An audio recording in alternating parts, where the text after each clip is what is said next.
নতুন বছরে আমরা শপথ নেই, আমরা যেন অন্তরে হিংসা লালন না করি, বিদ্বেষ লালন না করি, আমরা নিজেরা নিজেরা যেন কাদা ছোড়াছুরি না করি, আমরা যেন মিলেমিশে একসাথে একাকার হয়ে যাই। আল্লাহ তুমি কবুল করো, আমরা পড়ি আমিন। 60টা জিনিস মানুষ মরে যাওয়ার পরে তার কবরে পৌঁছতে থাকে। ইন্না মিম্মা ইয়ালহাকুল মুমিন মিন হাসানাতিহি বা'দা মাউতিহি, মানুষ মরে যাওয়ার পরেও যে 60টা জিনিস তার কবরে পৌঁছায় তার মধ্যে একটা হচ্ছে মসজিদান বানাহু, সে যে মসজিদ বানিয়ে গিয়েছে ওই মসজিদের সওয়াব। সুবহানাল্লাহ পড়েন। আপনি টাকা দিয়ে মসজিদ বানিয়ে দিলেন, ওই মসজিদে মুসল্লিরা নামাজ পড়ে, রোজাদাররা এসে ওখানে ইফতার খায়, তাহাজ্জুদ আদায়কারীরা তাহাজ্জুদ পড়ে, তাদের সওয়াবের কমতি হবে না, কিন্তু তাদের সওয়াবের একটা পার্সেন্টেজ সওয়াব যে ব্যক্তি মসজিদ বানালো তার আমলনামায় আল্লাহ ঢুকিয়ে দেয়। সুবহানাল্লাহ বলতে পারলেন না? হে নামাজি আমার ঘরে নামাজে পড়ো আজ, দিলে মে তোমার চরণ তলে হৃদয় যায় নামাজ। হে নামাজি আমার ঘরে নামাজে পড়ো আজ, দিলে মে তোমার চরণ তলে হৃদয় যায় নামাজ। পড়েন আল্লাহু আকবার। কি সুন্দর লিখেছেন কাজী নজরুল ইসলাম। কাজী নজরুল ইসলাম খুব সুন্দর করে বলেছেন, মসজিদেরই পাশে আমায় কবর দিও ভাই, ঠিক কিনা? মসজিদেরই পাশে আমায় কবর দিও ভাই, যেন গোরে হতে মুয়াজ্জিনের আযান শুনতে পাই।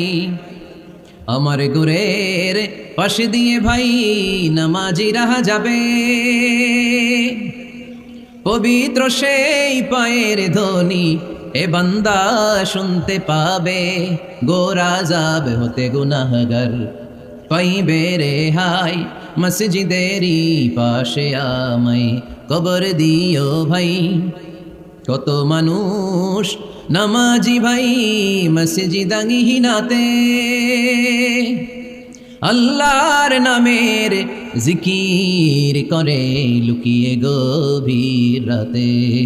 আমি তাদের সাথে ওই আল্লাহর নামে জপতে চাই, আল্লাহর নামে জপতে চাই। পড়েন সবাই, মসজিদেরই পাশে আমায় কবর দিও ভাই, যেন গোরে হতেও মুয়াজ্জিনের আযান শুনতে পাই। চিল্লায় পড়তে হবে আমিন। কি দরদ ছিল আমাদের জাতীয় কবি কাজী নজরুল ইসলামের, মসজিদের পাশে আল্লাহ তুমি আমার কবর দিও। আল্লাহ এই দোয়াটা কবুল করে নিয়েছে, ঠিক কিনা? ওনার কবরের পাশে মসজিদ আছে না নাই? আছে। এজন্য মসজিদের সাথে সম্পর্ক জুড়ে দেওয়া এটা ইমানদারের আলামত, আর মসজিদকে ঘৃণা করা এটা মুনাফিকের আলামত। এজন্য আমরা যেন আমাদের হৃদয়টাকে মসজিদের সাথে জুড়ে দেই, মসজিদের সাথে যেন সুসম্পর্ক থাকে। মসজিদ সবার, মসজিদ নিয়ে দলাদলি নাই।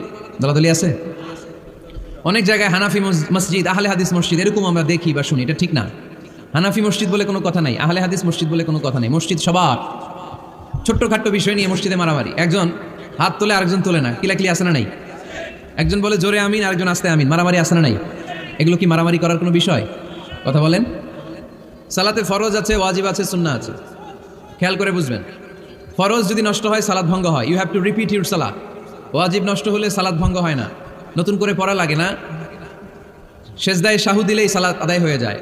আর সুন্নাহ নষ্ট হলে নামাজ নষ্টও হয় না, নতুন করে পড়াও লাগে না, সৌ সেজদাও লাগে না, নামাজ আদায় হয়ে যায়। সুন্নাহ নষ্ট হলে, এই যে হাত তোলা না তোলা এটা সুন্নাহ, আমিন জোরে বলা না বলা এটা কি সুন্নাহ, যেটা কোনো কারণে কেউ না করলেও তার নামাজ কবুল করে নিবে কে? আর এই সব সুন্নত লই আমাদের দেশে গিলাগিলি। মৌলভীবাজারে মাশাআল্লাহ এগুলো নাই, এখানেও আছে।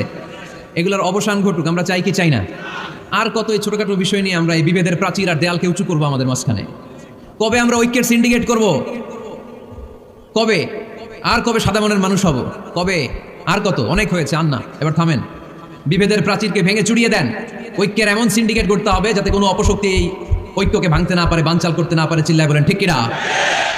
এজন্য মিউচুয়াল রেসপেক্টের দরকার, পারস্পরিক শ্রদ্ধাবোধ সব ক্ষেত্রে, রাজনীতিতে, সামাজিক অ্যাক্টিভিটিসে আমাদের আলেম ওলামাদের মধ্যে পারস্পরিক শ্রদ্ধাবোধের দরকার। মিউচুয়াল রেসপেক্ট, কেউ কাউরে রেসপেক্ট করে না, আমি যেটা বুঝছি এটাই সব, বাকি সব হারাম, এরকম বলে না অনেকে? এরকম যেন না করি। তাহলে মসজিদ সবার। মসজিদ, আল্লাহর হাবিব সাল্লাল্লাহু আলাইহি ওয়াসাল্লাম খ্রিস্টানদেরকে মসজিদে ঢুকতে দিয়েছেন, আর আমরা মুসলমান ভাইয়ের জন্য মসজিদে তালা ঝুলাই দেই, আছে না নাই? আল্লাহর হাবিব সাল্লাল্লাহু আলাইহি ওয়াসাল্লাম কোথাও গেলেই প্রথমে মসজিদ বানাতেন। কি বানাতেন? মসজিদ বানাতেন। মক্কা থেকে হিজরত করে মদিনায় আসলেন, কোবায় থাকলেন কয়েক সপ্তাহ। কোবা পল্লীতে তিনি মসজিদ বানালেন, মসজিদ কোবা। ওখানে প্রতি শনিবার কেউ যদি অজু করে ওখানে যে 2 রাকাত নামাজ পড়ে, একটা কবুল উমরার সওয়াব আল্লাহ তাআলা তার আমলনামায় দিয়ে দেয়। মসজিদে কুবা বানালেন। তারপরে মদিনায় এসে মসজিদে নববী বানালেন আল্লাহর হাবিব সাল্লাল্লাহু আলাইহি ওয়াসাল্লাম, মসজিদে নববী। এটা ছিল আল্লাহ রাসূল সাল্লাল্লাহু আলাইহি ওয়াসাল্লামের বৈশিষ্ট্য। কোথাও গেলেই তিনি মসজিদ বানাতেন, মসজিদে নববী। হায় রে, এখন তো কত সুন্দর মসজিদ আমরা দেখি, আমরা যে সালাত পড়ি। আল্লাহর হাবিব সাল্লাল্লাহু আলাইহি ওয়াসাল্লামের সময় মসজিদে নববী কি এরকম ছিল? কথা বলেন। ফ্লোর ছিল বালুর ফ্লোর। কিসের ফ্লোর? আমাদের মসজিদের ফ্লোর কিসের? টাইলস। আর আল্লাহ রাসূল সাল্লাল্লাহু আলাইহি ওয়াসাল্লামের মসজিদে নববীর ফ্লোর কিসের? কথা বলে না। তো আওয়াজ করে উত্তর দেন না কেন? কষ্ট হচ্ছে? দুপুরে খাইছেন না সবাই? কেন খান নাই কেন? রোজা রাখছিলেন? হ্যাঁ, ফজর বাদে আইছি। আচ্ছা ঠিক আছে, ঠিক আছে। আচ্ছা আচ্ছা, সাউন্ড নাই, কথা শোনা যায় না? তো এটা শুনলা কেমনে? জিজ্ঞেস করলাম কথা শোনা যায় না, কয় না। তো এটা শুনলা কি করে? মানে অল্প শোনা যায়, তাই তো? একটু পরে আমার বিদায় ঘন্টা বাজবে, আমি চলে যাব। তোমরা ডিস্টার্ব করতে করতে আমার সময় শেষ। তোমরা ডিস্টার্ব করলে তোমাদের লস। আমি আমার টাইমের 1 মিনিটে বেশি যেতে পারবো না, কারণ এখানে আসরের সালাতের আজান শুরু হয়ে যাবে, এরপরে কোনো কথা নেই। আর বক্তব্য লম্বা করা এটা বেদাত। এই বেদাতকে আমি সুন্নাতের মধ্যে আনতে চাচ্ছি। একটা সময়ে একেবারে কমায় নিয়ে আসবো। এত প্রোগ্রাম আমি করতে চাই না। আমি ঘোষণা দিয়েছি আগামী বছরে সারা বাংলাদেশে আমার প্রোগ্রাম হবে 50টা। কয়টা? 50টা। এরপরের বছর 30টা, এরপরের বছর 20টা। বিভাগীয় প্রোগ্রাম করলেই চলবে আমার। এক এক বিভাগে যে 2 দিন 3 দিন খালাস। এত দরকার নেই, এত লম্বা চূড়ার বক্তব্যের দরকার নেই। আধা ঘন্টা চুপ করে শুনেন, কয়েকটা মেসেজ ড্রপ করি, take it with you to your home, then practice and apply in the society. নিয়ে যান, আমল করেন, সমাজে কাজে লাগান। সমাজটা আলোকিত করে দিবে কে? খুতাবুকুম তাবিলা সালাওয়াতুকুম কাসীরা। আল্লাহর হাবিব সাল্লাল্লাহু আলাইহি ওয়াসাল্লাম বললেন, কিয়ামতের একটা আলামত, কিয়ামতের আগে তোমাদের বক্তব্য হয়ে যাবে লম্বা, সালাত হয়ে যাবে খাটো। সালাতের পরে তাসবিহ পড়তে চায় না লোকজন, ব্যস্ত, মহা ব্যস্ত, সুপার বিজি। কোত্থেকে আসলে এই ব্যস্ততা? আপনি রবের সাথে মুনাজাত, না যাই ইউনাজি মুনাজাত, আপনার রবের সাথে একা কি নীরবে কথা বলতে মনে চায় না আপনার? তাই তো তাড়াহুড়ো কিসের?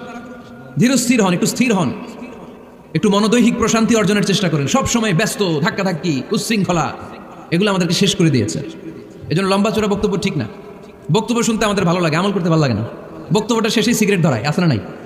মাহফিল শেষেই বিড়ি ধরায়, কয় চমৎকার ওয়াজ করছে হুজুরে। ওয়াজটা সেরকম হয়েছে, অনেক কণ্ঠ সুন্দর হুজুরের। এতদিন ইউটিউবে দেখছি, আজকে সরাসরি দেখাইছি, আছে না নাই? তো কি লাভ হয়েছে? লাভটা হয়েছে কি? এই যে মাহফিল শেষে বিড়িটা ধরাইলেন আর গেলেন, কোনো লাভ হয় নাই। এগুলো থেকে বেরিয়ে আসতে হবে। বছরের পর বছর আমাদেরকে শেখানো হয়েছে একভাবে। কেউ এই পরিবর্তনের আওয়াজ তোলে নাই। আওয়াজ আপনাকে তুলতে হবে। আওয়াজ তোলার জন্য এত মানুষ লাগে না, আপনি একাই যথেষ্ট। আপনি দাঁড়ান না সামনে, দেখবেন আপনার সামনে কেউ টিকে থাকতে পারবে না, ঠিক কিনা? কিন্তু আপনার শক্ত সিদ্ধান্ত লাগবে, পরিবর্তনের জন্য শক্ত মানসিকতা লাগবে, যে আমি পরিবর্তন করতে চাই। We have to change. যুগ জামানা পাল্টে দিতে চাই না অনেকজন। এক মানুষই আনতে পারে জাতির জাগরণ। এক মানুষই বিপদকালে বাঁচায় কাফেলায়, ক্ষুদ্র ডিঙ্গি বাঁচায় জাহাজ অসীম দরিয়ায়। এজন্য আপনার শক্ত সিদ্ধান্ত পারে আপনার মৌলভীবাজারটাকে দেশের শ্রেষ্ঠ জেলা, শ্রেষ্ঠ থানা হিসেবে আল্লাহর কাছে কবুল করতে, ঠিক কিনা? এজন্য লম্বা চূড়া আলোচনা ঠিক না। ছোটখাটো অল্প কয়েকটা মেসেজ নিয়ে যেতে পারলেই that's enough. One of the minor signs before the day of judgment, your Islamic lectures will be very longer and your salah 5 times a day will be shorter. কিয়ামতের আগে বক্তব্য লম্বা, নামাজ খাটো, তাসবিহ পড়ে না, ব্যস্ত, মহাব্যস্ত। এই মহাব্যস্ততা ছাড়েন, কোরআন সুন্নাহর দিকে ফিরে আসেন। বরকত দিবে কে? বিশ্বনবীর মসজিদে নববীর ফ্লোর বালুর ফ্লোর ছিল, আমাদের ফ্লোর টাইলস। আল্লাহর হাবিব সাল্লাল্লাহু আলাইহি ওয়াসাল্লামের মসজিদে বালি নিচে, এই বালিতে নামাজ পড়তেন। বৃষ্টি হলে কাদামাটি হয়ে যেত, কাদামাটিতেই সেজদা করতেন। সেজদা করলে কাদার মাটি আল্লাহর হাবিব সাল্লাল্লাহু আলাইহি ওয়াসাল্লামের নাকে আর কপালে লেগে যেত। তিনি সালাম ফিরিয়ে সাহাবাদের দিকে মুখ ফিরিয়ে বসলে দেখতেন প্রতিটা সাহাবীর নাকে আর কপালে কাদার মাটি মিশে আছে। তার মানে প্রিয় নবী সাল্লাল্লাহু আলাইহি ওয়াসাল্লামের মসজিদে নববী ছিল কাঁচা, কিন্তু মুসল্লি ছিল পাকা। আমাদের মসজিদগুলো হয়েছে পাকা, কিন্তু মুসল্লি কাঁচা, ঠিক কিনা? ফজরের সালাতে মানুষ নাই। ইমাম সাহেব আছেন কে কে এলাকায়? দেখি ইমাম, মসজিদের ইমাম, মাশাআল্লাহ। আপনাদের এখানে ওই মসজিদে ফজরের নামাজে কয়েক কাতার হয়? 5 জন 6 জন? কেনে এত কম? কেনে? হ্যাঁ, আসে না, আসতে চায় না লোকজন। তো এই যে 5-6 জন ফজরের সালাতে, কল্পনা করতে পারেন? ফজরের সালাতে এত কম লোক, ফজরের জামাতে লোক যায় না, এটা একটা মহামারী। যেদিন ফজরের জামাতের দৃশ্য আর জুমার নামাজের দৃশ্য একরকম হয়ে যাবে, ওই দিনই বাংলাদেশে ইসলাম কায়েম হয়ে যাবে। এখন স্লোগান তুলে বিপ্লব, বিপ্লব, ইসলামী বিপ্লব। আর ফজরের সময় আমি কম্বলের ভিতরে, আছে না নাই? কোনো বিপ্লব হবে না। ফজরের নামাজ জামাতে পড়ুন, সকালটারে বরকতময় করে দিবে কে? আল্লাহর হাবিব সাল্লাল্লাহু আলাইহি ওয়াসাল্লামের মসজিদ ছিল সবার জন্য উন্মুক্ত, এখানে সবাই আসতে পারত। এজন্য মসজিদ হবে সবার। আমরা মসজিদের আবাদকারী হতে চাই। এজন্য রাব্বুল আলামিন বলেন, ইন্নামা ইয়া'মুরু মাসাজিদাল্লাহি মান আমানা বিল্লাহি ওয়াল ইয়াউমিল আখির وأقام الصلاة وآتى الزكاة ولم يخش إلا الله فعسى أولئك أن يكونوا من المهتدين سبحان الله পড়েন রব্বুল আলামিন বললেন মসজিদের আবাদকারী হবে তারা যারা আল্লাহর প্রতি ঈমান আনে আখিরাতের প্রতি ঈমান আনে যারা সালাত কায়েম করে যারা যাকাত আদায় করে যারা দুনিয়ার কাউকে ভয় পায় না ভয় পায় একজনকে চিল্লায় বলেন তিনি কে যাদের হৃদয়ে আছে আল্লাহর ভয় তারা কবু পথ ভুলে যায় না আল্লাহর প্রেম ছাড়া এই দুনিয়া কারো কাছে কোনো কিছু চায় না ঠিক কি না তাহলে যারা মসজিদের আবাদকারী এরা ভয় পায় একজনকে চিল্লায় বলেন তিনি কে মসজিদের আবাদকারীদের প্রথম গুণ তারা আল্লাহয় বিশ্বাস করে তারা আখিরাতে বিশ্বাস করে তারা সালাত কায়েম করে তারা যাকাত আদায় করে তারা আল্লাহ ছাড়া পৃথিবীর কাউরে ভয় পায় না আল্লাহ বলেন ফাআসা উলাইকা আইয়াকুনু মিনাল মুহতাদিন আশা করা যায় তারাই হলো হেদায়েতের রাস্তার উপরে আছে ঠিক কি না তারাই মসজিদের আবাদকারী যারা মসজিদে যায় সালাত আদায় করে এখন মসজিদের আবাদকারী আপনি হতে চান আপনি মসজিদে যান না আপনি আবাদকারী হতে পারবেন মসজিদের অনেক সভাপতি আছে মসজিদে যায় না আছে না নাই মৌলভীবাজারে এই সমস্যা বোধহয় নাই মসজিদের সেক্রেটারি মসজিদে যায় না আছে না নাই তাহলে হইলো এটা মেনে নেওয়া যায় এই জন্য সভাপতি সাহেবরা আপনি কষ্ট করে মসজিদ বানিয়েছেন মসজিদে যাবেন সভাপতি সাহেব আপনি মসজিদে যাবেন সেক্রেটারি সাহেব আপনি মসজিদে যাবেন তাহলে আপনি সঠিক মসজিদের আবাদকারী হবেন ঠিক কিনা আমরা মসজিদের আবাদকারী হতে চাই ইনশাআল্লাহ পড়েন উমরানুল মাসাজিদ মসজিদের আবাদ কি করে করতে হয় মসজিদ আবাদ করার এক নাম্বার মাধ্যম হচ্ছে মসজিদ নির্মাণ করা কি করা নির্মাণ করা খেয়াল করবেন আল্লাহর হাবিব সাল্লাল্লাহু আলাইহি ওয়াসাল্লাম বলেছেন মান বানা মসজিদান মিন মালিহি ফিদ দুনিয়া বানাল্লাহু লাহু বাইতান ফিল জান্নাহ যে ব্যক্তি নিজের পকেটের টাকা খরচ করে দুনিয়াতে মসজিদ বানায় আল্লাহ তাআলা তার জন্য জান্নাতে ঘর বানায় 60টা জিনিস মানুষ মরে যাওয়ার পরে তার কবরে পৌঁছতে থাকে ইন্না মিম্মা ইয়ালহাকুল মুমিন মিন হাসানাতিহি বা'দা মাউতিহি মানুষ মরে যাওয়ার পরেও যে 60টা জিনিস তার কবরে পৌঁছায় তার মধ্যে একটা হচ্ছে মসজিদান বানাহু সে যে মসজিদ বানিয়ে গিয়েছে ওই মসজিদের সওয়াব সুবহানাল্লাহ পড়েন আপনি টাকা দিয়ে মসজিদ বানিয়ে দিলেন ওই মসজিদে মুসল্লিরা নামাজ পড়ে রোজাদাররা এসে ওখানে ইফতার খায় তাহাজ্জুদ আদায়কারীরা তাহাজ্জুদ পড়ে তাদের সওয়াবের কমতি হবে না কিন্তু তাদের সওয়াবের একটা পার্সেন্টেজ সওয়াব যে ব্যক্তি মসজিদ বানালো তার আমলনামায় আল্লাহ ঢুকিয়ে দেয় এজন্য বেশি বেশি মসজিদ বানাতে রাজি আছেন তো তাহলে মসজিদ আবাদ করার প্রথম মাধ্যম হচ্ছে মসজিদ বানানো 2 নম্বর মাধ্যম হচ্ছে মসজিদে যে জামাতে সালাত আদায় করা জামাতে সালাতুল জামাআ তাফদুলু সালাতাল ফাযি বি27 দারাজা ঘরে নামাজ পড়লে একা একা পড়লে যেই সওয়াব জামাতে পড়লে 27 গুণ বেশি সওয়াব সুবহানাল্লাহ বলতে পারলেন না হে নামাজি আমার ঘরে নামাজে পড়ো আজ দিলে মে তোমার চরণ তলে হৃদয় যায় নামাজ হে নামাজি আমার ঘরে নামাজে পড়ো আজ দিলে মে তোমার চরণ তলে হৃদয় যায় নামাজ পড়েন আল্লাহু আকবার কি সুন্দর লিখেছেন কাজী নজরুল ইসলাম মসজিদ কেমন যেন মসজিদ তার নিজের ভাষায় আল্লাহর কাছে কেঁদে কেঁদে ফরিয়াদ জানায় আল্লাহ নামাজিরা আমার ঘরে আসে না কি সুন্দর টাইলস কি সুন্দর মুসল্লা কি সুন্দর এয়ার কন্ডিশন সব আছে কিন্তু মুসল্লি নাই ঠিক কিনা মসজিদুল আল্লাহর কাছে ফরিয়াদ জানায় এজন্য আমরা যেন মসজিদমুখী হই কি মুখী আওয়াজ করে বলতে হবে কি মুখী মসজিদমুখী তাহলে মসজিদ আবাদের 1 নম্বর পদ্ধতি মসজিদ বানানো 2 নম্বর মসজিদে বেশি বেশি যে জামাতে সালাত আদায় করা 3 নম্বরে মসজিদের সাথে সম্পর্ক জুড়ে দেওয়া হৃদয়টা যেন সবসময় মসজিদের সাথে লেগে থাকে আল্লাহর হাবিব সাল্লাল্লাহু আলাইহি ওয়াসাল্লাম বললেন সাবআতুন ইউযিল্লুহুমুল্লাহু ফি যিল্লিহি ইয়াওমা লা যিল্লা ইল্লা যিল্লু 7 শ্রেণীর ব্যক্তিকে আল্লাহ তাআলা কিয়ামতের দিন আরশের নিচে ছায়া দিবে যেদিন আল্লাহর আরশের ছায়া ছাড়া কোনো ছায়া পৃথিবীতে থাকবে না সেই দিনটা কি এই দিনের মতো কিয়ামতের দিনটা আজকের এই দিনের মতো হবে 50,000 বছর হবে এটা লেন্থ এটা ডিউরেশন কাআন সাফসাফা লা তারা ফিহা ইওয়াজা ওয়ালা আমতা লেভেল প্লেইং ফিল্ড তামার জমিন একটু কল্পনা করেন তো ওই দিনটা কত ভয়ঙ্কর বাবা ছেলেরে চিনবে না ওই দিন ছেলে বাবারে চিনবে না স্ত্রী স্বামীকে চিনবে না স্বামী স্ত্রীকে চিনবে না পীর সাহেব মুরিদ চিনবে না মুরিদ পীর সাহেবকে চিনবে না নেতা কর্মীকে চিনবে না কর্মী নেতাকে চিনবে না হায় হায় ইয়া নাফসি বলে কাঁদবে সূর্যটা মাথার কাছে চলে আসবে সূর্যের তাপে মাথার মগজগুলো গলে গলে নাকের ছিদ্র আর কানের ছিদ্র দিয়ে টপ টপ করে বেয়ে বেয়ে পড়বে তৃষ্ণায় মানুষগুলো পাগল পাড়া জিহ্বাটা বের হয়ে নাভি পর্যন্ত ঝুলতে থাকবে সেদিন সবাই পাগলের মতো ছুটতে থাকবে কোনো ছায়া নাই আল্লাহর আরশের ছায়া ছাড়া আল্লাহর হাবিব বললেন 7 শ্রেণীর ব্যক্তিকে আল্লাহ তাআলা আরশের নিচে ছায়া দিবেন এর মধ্যে 1 শ্রেণীর ব্যক্তি রাজুলুন কলবুহু মুআল্লাকুন বিল মাসাজিদ ওই ব্যক্তি যার হৃদয়টা সব সময় আল্লাহর মসজিদের সাথে লেগে থাকে মসজিদের সাথে যার হৃদয় লেগে থাকে তাকে আরশের নিচে ছায়া দিবে কে এজন্য মসজিদের সাথে যেন আমাদের হৃদয়গুলো লেগে থাকে অনেকেই দেখবেন এত ভালো নামাজে জোহর পরে টেনশন করে আসরটা কই পড়বো আসর পরে চিন্তা করে মাগরিবের সময় আমি কোথায় থাকবো মাগরিবের সময় টেনশন এশাটা হয়ে গেলেই তো শেষ এরকম লোক আছে না নাই? এদেরকে সেই কঠিন ভয়াবহ দিনে আরশের নিচে ছায়া দিবে কে? তারপরে মসজিদ আমাদের 4 নাম্বার পদ্ধতি, মসজিদকে পরিচ্ছন্ন রাখা, মসজিদকে ঝাড়ু দেয়া। মসজিদকে যারা পরিষ্কার করে তাদের হৃদয়ের যন্ত্রণা দূর করে দেয় কে? সাইয়েদনা ইব্রাহিম আলাইহিস সালাম এবং ইসমাঈল আলাইহিস সালামকে আল্লাহ তাআলা আদেশ করেছেন, তাহহিরা বাইতি লিত-তাইফিনা ওয়াল আকিফিনা ওয়ার রুকআই সুজুদ। হে ইব্রাহিম, ইসমাঈল, বাপ বেটা দুইজন মিলে মসজিদ ঝাড়ু দাও। কি ঝাড়ু দাও? মসজিদেরি ঝাড়ু বড়দার ও কামারে হাত শোনো আমারে মুনাজাত। পড়েন, শোনো শোনো ইয়া ইলাহি আমারে মুনাজাত, শোনো আমারে মুনাজাত। পড়েন আমিন। মসজিদ ঝাড়ু দেওয়া মসজিদ আমাদের অন্তর্ভুক্ত। আপনারা কেউ কোনোদিন মসজিদ ঝাড়ু দিয়েছেন নাকি? কে কে দিয়েছেন দেখি? সবাই? সবাই মসজিদের খাদেম? মাশাআল্লাহ। আমিও দিছি মসজিদ ঝাড়ু, অনেক দিছি। মাশাআল্লাহ, আল্লাহ তুমি কবুল করো। যাদের হৃদয়ে বড় জ্বালা, ফ্যামিলিতে সুখ নাই, শান্তি নাই, তারা হৃদয়ে প্রশান্তি আনতে চাইলে এতিমখানায় যাবেন, এতিমের মাথায় হাত বুলিয়ে দিবেন, এতিমের মুখে খাবার তুলে দিবেন। আপনার হৃদয়টারে নরম করে দিবে কে? আল্লাহর ঘর মসজিদে যাবেন, নিজ হাতে মসজিদটারে একটু পরিষ্কার করে দিবেন, আপনার জীবনটারে উজালা করে দিবে কে? তাহলে এগুলো করার মাধ্যমে আমরা মসজিদের আবাদ করতে চাই। আমরা মসজিদের আবাদকারী হতে চাই কি চাই না? আল্লাহর ঘর মসজিদ আবাদ করার মতো শ্রেষ্ঠ কাজ পৃথিবীতে হতে পারে না। এই মসজিদের কিছু আদব আছে, আল্লাহ রাসূল সাল্লাল্লাহু আলাইহি ওয়াসাল্লাম বলেছেন, এই আদবগুলো মেনটেন করে যেন আল্লাহর ঘর মসজিদের সাথে আমরা ব্যবহার করি। মসজিদের 1 নম্বর আদব হচ্ছে মসজিদে ওযুর সাথে প্রবেশ করা। কিসের সাথে? ওযু করে পরিচ্ছন্ন হয়ে মসজিদে প্রবেশ করা। এজন্য অপবিত্র অবস্থায়, গোসল ফরজ, এরকম অবস্থায় মসজিদে ঢোকা যাবে? কথা বলেন, ঢোকা যায়? যেই নারীদের মাসিক চলতেছে, মেনস্ট্রুয়েশনাল পিরিয়ড চলতেছে, ওই নারীদের পক্ষে মসজিদে ঢোকা জায়েজ আছে? নাই। তাহলে এটা হলো 1 নম্বর আদব। মসজিদে ঢোকার সময় কি করে ঢুকবো?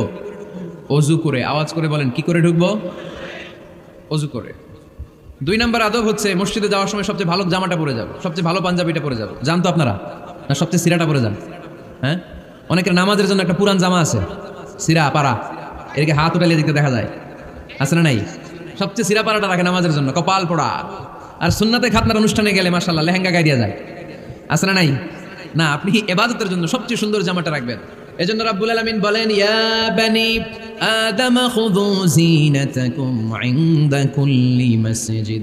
ও বনি আদম, তুমি যখন আল্লাহর ঘর মসজিদে ঢুকবা, ও বনি আদম, তুমি যখন নামাজের মুসল্লায় দাঁড়াবা, তোমার সবচাইতে দামি, সবচাইতে সুন্দর জামাটা গায়ে দিয়ে তুমি নামাজে দাঁড়াও। ঠিক কি না? তাহলে এখন মসজিদে যাওয়ার সময় কি গায়ে দিয়ে যাবেন বলেন? খিতা করবেন? হ্যাঁ, মাশাআল্লাহ। হ্যাঁ, সবচেয়ে ভালো কাপড়টা আয়রন করে, পারফিউম মেখে তারপরে আমরা যাব। রাজি আছেন তো? 3 নম্বর আদব হচ্ছে মসজিদে ঢোকার সময় বাম পা দিয়ে ঢুকতে হয়। কোন পা? আরো জোরে। এদেরকে গুতা মারা লাগে, নাইলে আওয়াজ বাড়ে না। এরকম ভলিউম টাইট করতে হয়, ভলিউম হাই করলে আর করে বাড়ে, এমনি বলতে চায় না। আর ঘটনা কি? হ্যাঁ, খায় নাই?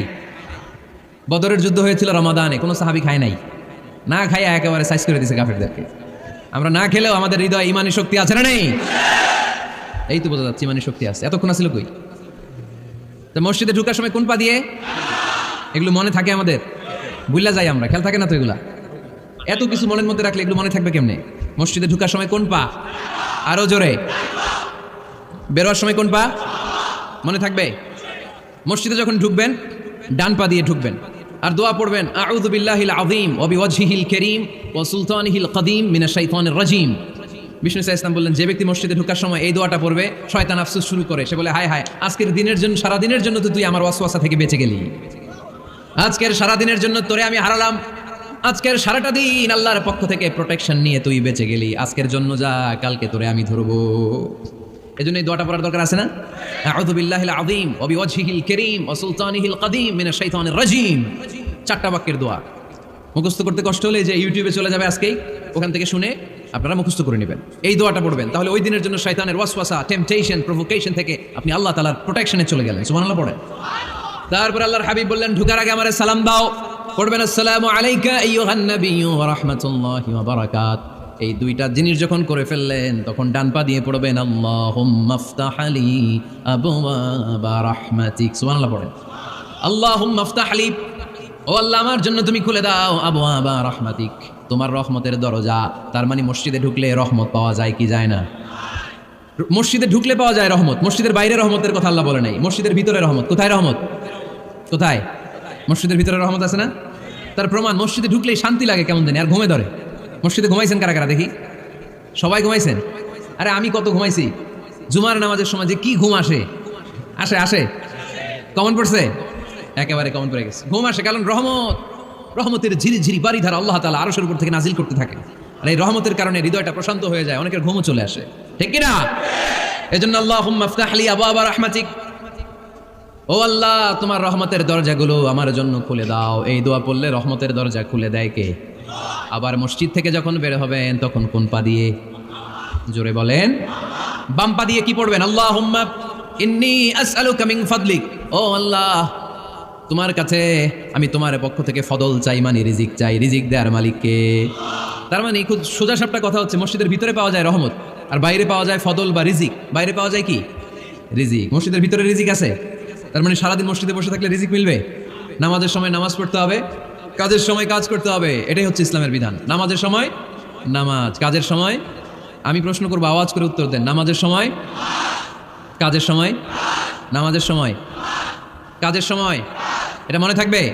এজন্য আল্লাহ বলেন ফাইদা কুদিয়াতিস সালাতু ফান্তাশিরু ফিল আরদি ওয়াবতাগু মিন ফাদলিল্লাহ, যখন তোমাদের সালাত শেষ হয়ে যায় আল্লাহর রিজিক অন্বেষণের জন্য আল্লাহর জমিনে তোমরা ছড়িয়ে যাও। নামাজের সময় আসবেন, নামাজ শেষ বের হয়ে যান। ফান্তাশিরু ফিল আরদ, জমিনে ছড়িয়ে পড়ো। নামাজ শেষ চেয়ারম্যান সাহেব চলে যাবে ইউনিয়ন পরিষদের ভেতরে, ছাত্ররা চলে যাবে হাই স্কুলে, মেম্বার অফ দ্য পার্লামেন্ট চলে যাবে সংসদে, সেনাবাহিনীর লোকেরা চলে যাবে ক্যান্টনমেন্টে, ব্যবসায়ীরা চলে যাবে তাদের বাজারে, সিএনজি ওয়ালারা সিএনজি নিয়ে ব্যবসা শুরু করবে, রাস্তায় নেমে যাবে, চিল্লায় বলেন ঠিক কিনা? এটাই ইসলামের বিধান। নামাজের সময় নামাজ, কাজের সময়। আচ্ছা, তাহলে প্রথম সুন্নাত পেলাম, পবিত্র হয়ে ঢুকবো, ভালো জামা পরে ঢুকবো 2 নাম্বার। 3 নাম্বার, ঢোকার সময় কোন পা? বের হওয়ার সময় 4 নাম্বার, মসজিদে ঢুকেই 2 রাকাত। মসজিদে ঢুকে কয় রাকাত পড়েন আপনারা? তাহিয়াতুল মসজিদ, মসজিদে আপনি ওয়েলকাম জানাবেন, ঢুকেই 2 রাকাত পড়বেন, ওযু করলেই 2 রাকাত। আল্লাহর হাবিব সাল্লাল্লাহু আলাইহি ওয়াসাল্লাম মসজিদে নববীতে জুমার খুতবা দিচ্ছেন। খুতবা চলাকালীন সময়ে এক সাহাবী এসে মসজিদের মধ্যে বসে পড়লেন। আল্লাহর হাবিব সাল্লাল্লাহু আলাইহি ওয়াসাল্লাম সাহাবীরে বললেন দাঁড়াও। সাহাবী দাঁড়ালেন। আল্লাহর নবী জিজ্ঞেস করলেন কেন বসে বললা? 2 রাকাত পড়ছো নাকি? সাহাবী বলে পড়ি নাই। বিশ্বনবী বললেন তাহলে তাড়াতাড়ি 2 রাকাত নামাজ পড়ে বসে যাও। সুবহানাল্লাহ পড়ো। 2 রাকাত পড়ো নাই তো পড়ো, দাঁড়াও, তারপরে বসো। দেখেন খুতবা চলাকালীন সময়ে আমাদের খতিবরা কখনো খুতবা থামায়? কথা বুঝেন নাই? জুমার খুতবা আপনারা শুনেন না? খুতবা চলতেছে, ওই মুহূর্তে ইমাম সাহেবরা কখনো খুতবা থামায়? মাঝখানে কোনো ঝামেলা হলে থামায় না। প্রথম খুতবা শেষ, বসে, তারপরে দ্বিতীয় খুতবা। খুতবার মাঝখানে কোনো থামাথামি নাই। কিন্তু আল্লাহর হাবিব সাল্লাল্লাহু আলাইহি সাল্লাম কেমন খতিব ছিলেন দেখেন। আল্লাহর হাবিব সাল্লাল্লাহু আলাইহি সাল্লামের খুতবা দেওয়ার স্টাইল এন্ড অ্যাটিটিউড এবং আমাদের খুতবা দেওয়ার স্টাইল এন্ড অ্যাটিটিউড, আল্লাহ রাসূল সাল্লাল্লাহু আলাইহি সাল্লাম এটা কত প্রাণবন্ত ছিল। আল্লাহ রাসূল সাল্লাল্লাহু আলাইহি সাল্লাম সোসাইটি ওরিয়েন্টেড একজন পার্সোনালিটি ছিলেন, সমাজের মানুষ কেন্দ্রিক, খুব সামাজিক ছিলেন আল্লাহ রাসূল সাল্লাল্লাহু আলাইহি সাল্লাম। তিনি দেখলেন একজন বসে পড়ছে, উনি খুতবা থামায় দিলেন। জুমার খুতবা থামায় বললেন এই নামাজ পড়ছো না, পড়ো 2 রাকাত পড়ো। আবার খুতবা শুরু করলেন। সুবহানাল্লাহ পড়বেন না? একবার তিনি খুতবা দিচ্ছেন, দেখলেন আল্লাহ রাসূল সাল্লাল্লাহু আলাইহি ওয়াসাল্লামের 2 জন নাতি হাসান আর হুসাইন রাদিয়াল্লাহু তাআলা আনহুমা, ছোট্ট মানুষ, কাতারের ভিতরে ঢুকে কোনো সাহাবী টুপি টান দেয়, কারো পাগড়ি ধরে টান দেয়, একজন এদিকে দৌড় দেয়, আরেকজন ওদিকে দৌড় দেয়। মসজিদে একটা ডিস্টার্ব হচ্ছে। আল্লাহর হাবিব সাল্লাল্লাহু আলাইহি ওয়াসাল্লাম খুতবা থামিয়ে দিলেন, মিম্বার থেকে নেমে আসলেন, 2 নাতিকে 2 হাতে ধরলেন, ধরে আস্তে করে জান্নাতের এই 2 সর্দারকে নিয়ে মিম্বারের উপরে দাঁড়ালেন। এই হাতে এই নাতি, ওই হাতে আরেক নাতি। এরপর দাঁড়িয়ে দাঁড়িয়ে তিনি বাকি খুতবা দিলেন। পড়েন সুবহানাল্লাহ। কত প্রাণবন্ত খুতবা। উনিও খুতবা দিতেন, আমরাও খুতবা দিই। আল্লাহর হাবিব সাল্লাল্লাহু আলাইহি ওয়াসাল্লাম খুতবা দিচ্ছেন, এক সাহাবী এসে বলল ইয়া রাসূলুল্লাহ, মদিনায় দুর্ভিক্ষ, বৃষ্টি নাই, আপনি বৃষ্টির দোয়া করেন। রাসূল সাল্লাল্লাহু আলাইহি ওয়াসাল্লাম খুতবা থামায় দিলেন, থামায় দিয়ে দোয়া শুরু করলেন। আল্লাহুম্মা আসকিনা গাইসান মুগীসান মারিআন মুরিআন নাফিআন গায়রা দার আজিলান গায়রা আজল। আল্লাহ উপকারে বৃষ্টি দেন, যে বৃষ্টিতে আমাদের ফসল জন্মাবে, সবুজ ঘাস লতা পাতা জন্মাবে, আমাদের গবাদি পশুর রিজিক বাড়বে, এরকম উপকারী বৃষ্টি আমাদেরকে দিয়ে মদিনাটারে ধন্য করে দেন। বৃষ্টি শুরু হলো। জুমাবার বৃষ্টি, শনি রবি সোম মঙ্গল বুধ বৃহস্পতি শুক্র, টানা 7 দিন বৃষ্টি। এবার বৃষ্টির চোটে মদিনায় বন্যা হয়ে গেছে। এতদিনে দুর্ভিক্ষ, এতদিনে কি? এখন বৃষ্টির বরকতের দোয়া করছে, বৃষ্টিতে এবার বন্যা। যেই সাহাবী বৃষ্টির জন্য দোয়া করতে বলেছিলেন, পরের জুমাবারের খুতবার সময় এসে ওই সাহাবী বলেন ইয়া রাসূলুল্লাহ, আবার খুতবার মাঝখানে ইয়া রাসূলুল্লাহ, আর বৃষ্টির দরকার নাই, আর দরকার নেই, এবার বৃষ্টি বন্ধের দোয়া করেন। আল্লাহর হাবিব সাল্লাল্লাহু আলাইহি ওয়াসাল্লাম খুতবা থামিয়ে আবার বন্ধের দোয়া, আল্লাহুম্মা হাওয়ালাইনা ওয়ালা আলাইনা, হে আল্লাহ আমাদের চারিদিকে দেন, মদিনাতে আর বৃষ্টির দরকার নাই। চিল্লায় পড়েন সুবহানাল্লাহ। এজন্য খতিব হবে এরকম প্রাণবন্ত খতিব। সমাজে কি চলে, কি ক্রাইসিস, কি সংকট, ইয়াংরা কোন সমস্যায় ভোগে, আমাদের রাজনৈতিক অঙ্গনে কি সমস্যা, আমাদের অর্থনৈতিক অঙ্গনে কি সমস্যা, আমাদের সামাজিক অঙ্গনে কি সমস্যা, আমাদের পরিবারগুলোর ভেতরে কি ঝামেলা, প্রত্যেকটা কথা মসজিদের মিম্বার থেকে আসার দরকার আছে না নাই? আল্লাহর হাবিব সাল্লাল্লাহু আলাইহি ওয়াসাল্লাম এভাবেই সমাজকে ঠিক করে দিতেন। 2 রাকাত মসজিদে ঢুকে আজকে থেকে আমরা পড়বো। মসজিদে ঢুকলেই কয় রাকাত মনে থাকবে না ভুলে যাবেন? তারপরে আল্লাহর হাবিব সাল্লাল্লাহু আলাইহি ওয়াসাল্লাম বলেছেন, খবরদার কবরের উপর মসজিদ বানিও না। কবরস্থান একদিকে, মসজিদ আরেক দিকে। কিন্তু বাংলাদেশে মসজিদের সাথে কবর মিলানো আছে না নাই? ছোট্ট একটা মসজিদ কিন্তু এত বড় বাবার কবর আছে না নাই? না, এগুলো করবেন না আপনি। আগে হবে মসজিদ, পরে কবরস্থান। যেমন মসজিদে নববী হয়েছে আগে, তারপরে বিশ্বনবীর কবর এখানে আছে না নাই? মসজিদে নববী প্রতিষ্ঠিত হয়েছে আগে, পরে বাকি কবরস্থান আছে না নাই? কিন্তু কোন আল্লাহর ওলির কবরস্থানের উপরে যদি মসজিদ বানান, তার উপর লানাত দিয়েছে কে?